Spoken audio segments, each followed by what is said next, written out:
বিবেকানন্দ ভারতে হিন্দু পুনর্জাগরণের তিনি মার্কিন যুক্তরাষ্ট্র ও ইউরোপে হিন্দু ধর্ম তথা ভারতেও বেদাচরিত হিন্দু বাঙালি পরিবারে জন্মগ্রহণ করেন। ছোটবেলা থেকেই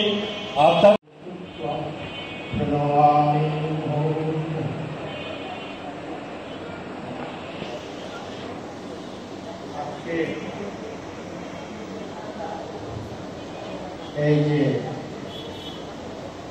ধর্মসভা, এই আশ্রমের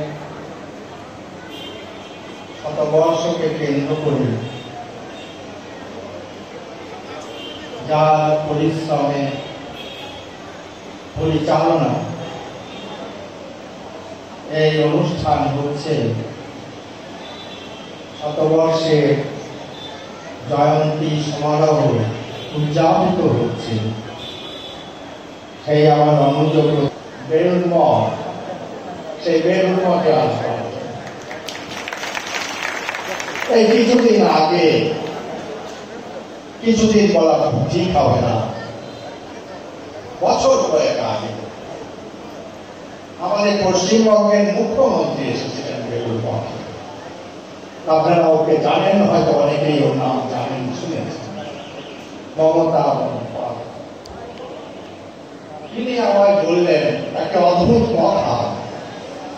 তিনি বললেন যে মহারাজ, বেলুড় মঠ, বেলুড় মঠ, বেলুড় মঠ, বেলুড় মঠেতেই আছে, পৃথিবীতে শুধু বেলুড় মঠে এটি সম্ভব।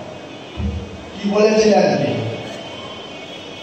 বেলুড় মঠে যারা গিয়েছেন তারা দেখেছেন বিশ্বের একটি মাত্র সংগঠনের হেডকোয়ার্টার, যেখানে রয়েছে যিশুর চিহ্ন, রয়েছে মাজার, পীরের মাজার, মসজিদ এবং কবরস্থান। পৃথিবীতে আর কোন ধর্ম সংঘের হেডকোয়ার্টার্সে এই সম্মেলন, এই সমাবেশ নেই। তাই আমাদের মা, আমাদের মা, আমাদের উনি ওনার যে অন্তরের যে নিহিত যে সত্য সব কথাগুলো, সেই জিনিসগুলি তিনি যেভাবে আমাদের সামনে তুলে ধরলেন, সত্যি আমি আগেও বলেছি যে আজাদ ভাইয়ের কাছে যাইতে আমার কোনো ভয় লাগে না, আমার অত্যন্ত প্রিয় বন্ধু মনে হয়। আর এইটাই সেটা একটা মহত্বের লক্ষ্য। যারা খুব কঠিন লোক, উচ্চারণের লোক, তাদের জীবনযাত্রাটা হয়তো সহজ। আমাদের দ্বাদশ প্রেসিডেন্ট ছিলেন স্বামী ভূতিসানন্দজি মহারাজ। কখনো আসবে না। মা সর্বদেবী কিছু অমর মানের একটা ভাষণ দিয়েছিলেন। সেই ভাষণটা ছিল একটা ঐতিহাসিক ভাষণ। যাই হোক, নারীর দুঃখ দশা থাকে, তাকে গভীরভাবে প্রভাবিত করেছিল। তিনি সবসময়, আমরা একসাথে ঢাকা ইউনিভার্সিটির 100 বছর উদযাপন করছি। সারদা মায়ের বাণী, যদি শান্তি চাও, মা কারো দোষ দেখো না, দোষ দেখবে নিজের, জগৎকে আপনার করে নিতে শেখো।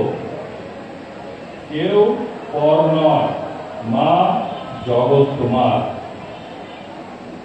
আমি এবার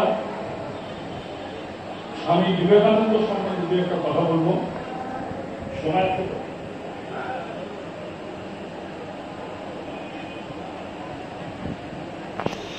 বেদান্ত আন্দোলন নামক বিশ্বব্যাপী আধ্যাত্মিক আন্দোলনের প্রধান প্রবক্তা।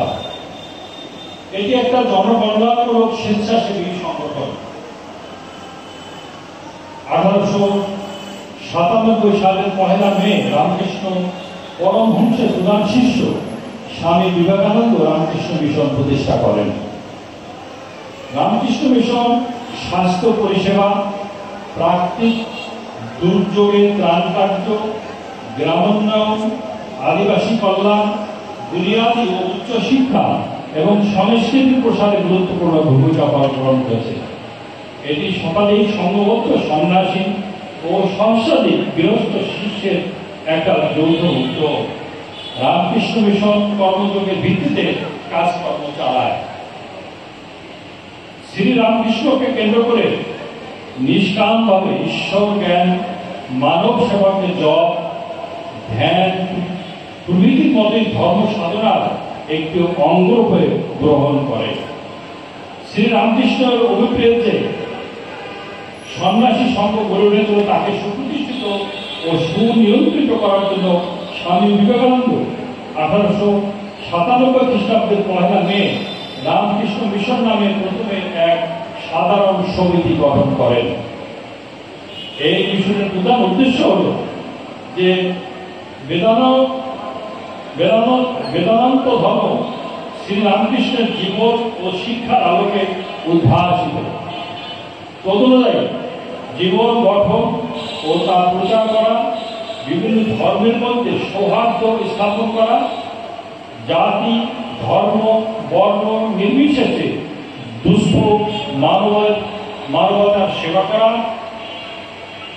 স্বামী বিবেকানন্দের জন্ম 12 জানুয়ারি 1863, মৃত্যু 4 জুলাই 1902। জন্ম নাম ছিল নরেন্দ্রনাথ দত্ত।